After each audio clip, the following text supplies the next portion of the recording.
Welcome to Part 2 of the Unit 12 lecture on classifiers. This presentation will focus on body part classifiers, particularly in regards to animals, how they look, act, and move. Body part classifiers, or BPCLs, are signs that show body parts in various positions, in motion, or describe how they appear. Body part classifiers can also indicate literal position and location. Be aware that sometimes the non-dominant hand acts as a stand-in for the object or body part being described. This is especially true with regards to appearance and texture. Your expressive video for Unit 12 will be created with all animal characters. So this lecture is intended to help you learn the appropriate signs for describing and creating effective animal characters. For animals with fur, you will need to describe the appearance of that fur. Is it long and wavy? Short and soft? Maybe it's shaggy, sparse, thick, or plushy. Let's look at some examples of classifiers for fur.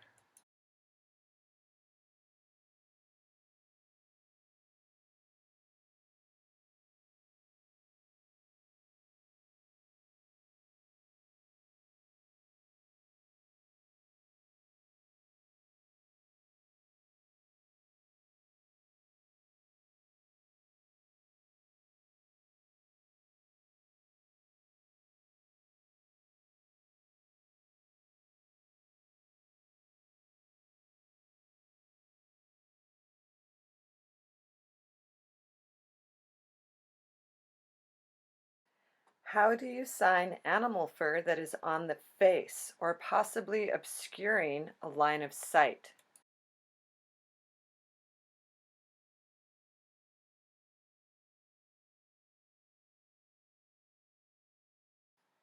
Here are more examples of descriptive classifiers for fur types.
Animal ears are important in ASL, and not just for stories about animals.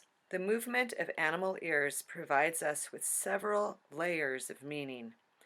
Animal ears, their shape and position, can convey information about the type or size of animal, their mood or disposition, their level of alertness, and where their attention is directed. Make sure to watch the video from ASL That, which goes into more depth about how animal ears are used in ASL. The link is provided at the end of this lecture. Each of these animals has very different ears. How would you describe them using descriptive body part classifiers?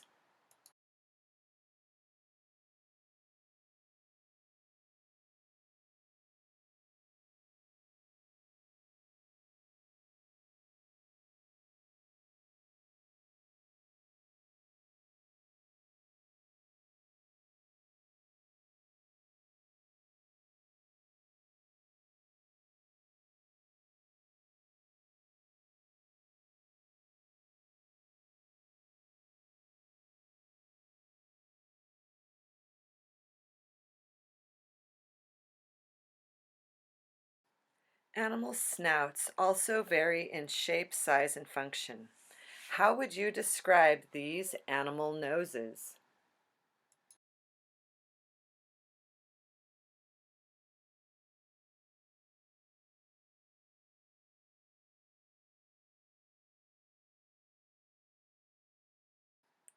Animal whiskers are often included as body part classifiers. Consider how you might describe the different types of whiskers these animals have.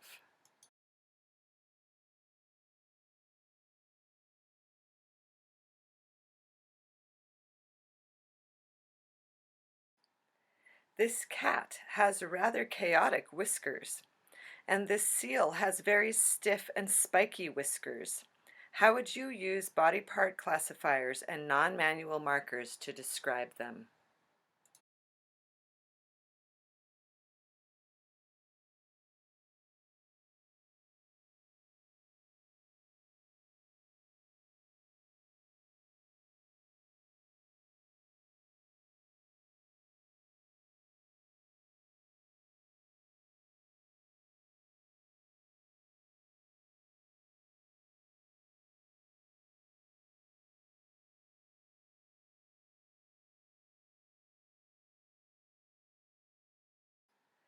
Sometimes animal manes are also shown, especially with regards to lions.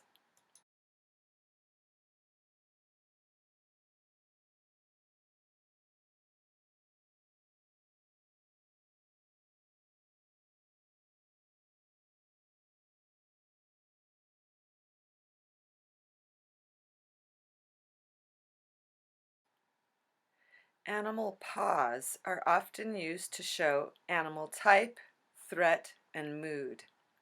In general, the E hand shape is most common for signing about paws, but sometimes a claw 5 hand shape will be used, especially if the animal has dangerous claws or can scratch and injure other creatures.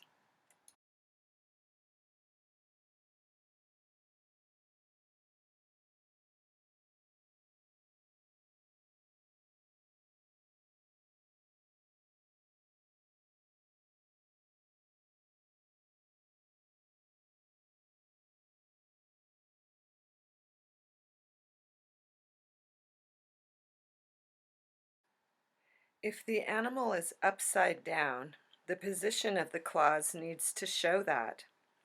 Also, if the animal's nails are pronounced, a claw 5 hand shape and non-manual markers can make that clear.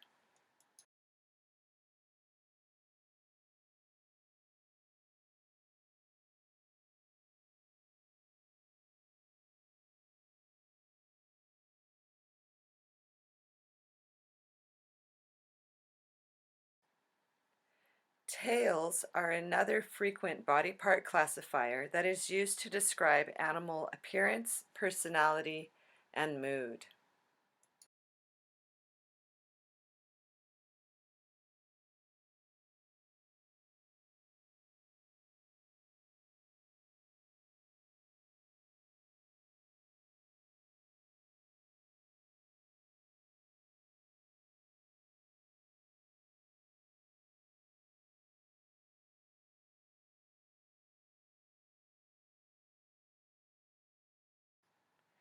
Birds and winged creatures can be shown flying, landing, resting, or moving away by the use of body part classifiers related to wings.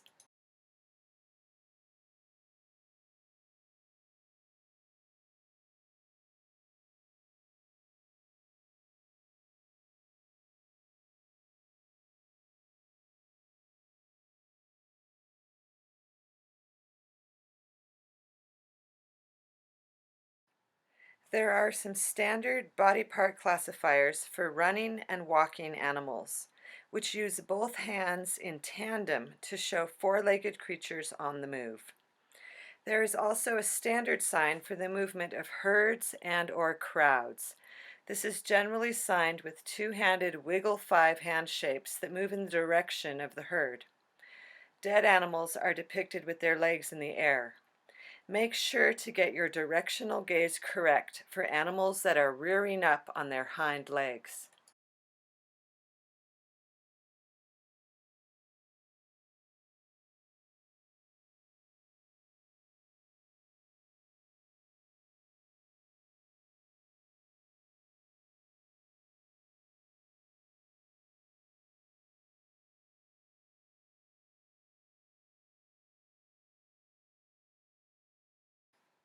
How would you show these animals engaged in a mock fight?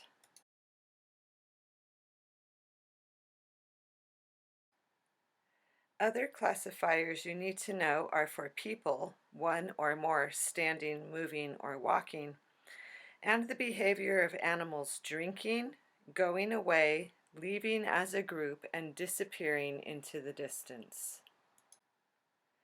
Download the non-manual markers worksheet from the Files section on Canvas. Use it to keep track of the correct non-manual markers for ICLs and DCLs in Unit 12. I'll demonstrate some of the descriptive gloss signs in this unit. Make note of my non-manual markers on your worksheet.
Be sure to watch Chris's explanation of how animal years are used in ASL. The link is provided below.